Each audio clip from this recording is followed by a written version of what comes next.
Crossed lines. Most of the Fat Controller's engines accepted diesels. James had never liked them. "They're all right," said Henry. "Just mixed traffic engines like you and me." "Mixed up engines, you mean?" James grunted.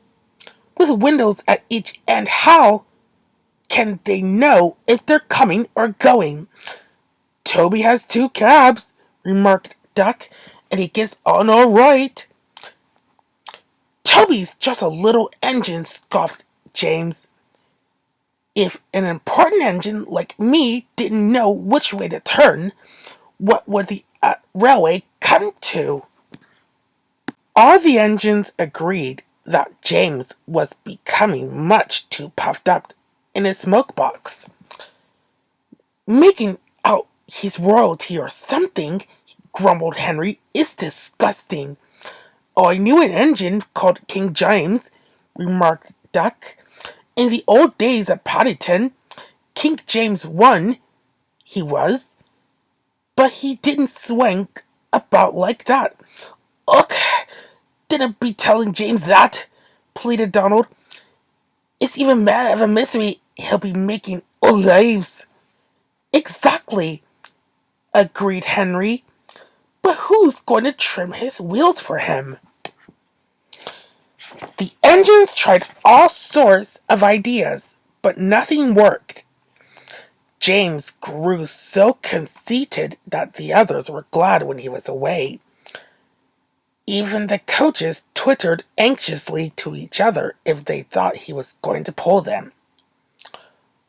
One day, James came to the shed, fuming with rage. "Shunting!" he snorted. "Where are Donald and Douglas? They should be here for jobs like that." But the twins were helping on Edward's branch line, so James had to do the work himself. James's train had long trucks called well wagons. These have bogey wheels at each end, with a low section between them. They are used to carry cars, tractors, and other heavy machinery. The shunting should have been easy, but James was cross and bumped the trucks. "Oh! Oh! Oh! Oh! Oh!" they cried. Some of them slipped their brakes on to spite James. The weather was damp and misty too, so the shunting took a long time. At last, James had only 2 trucks to fetch before his train was ready.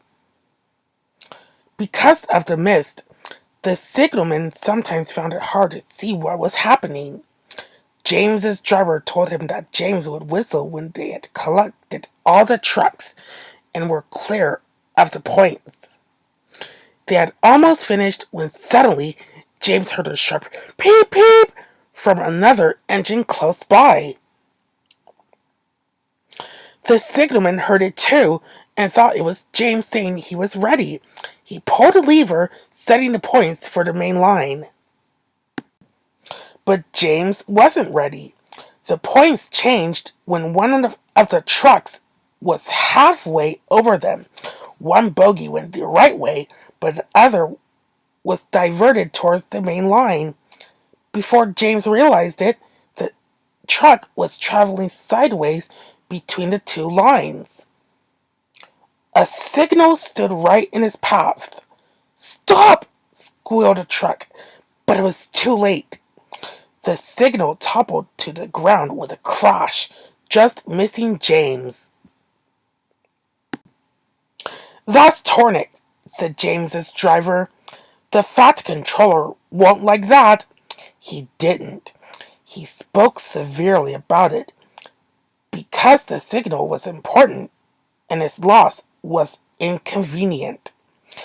James knew the accident was not his fault, but he was unusually quiet in the shed that evening.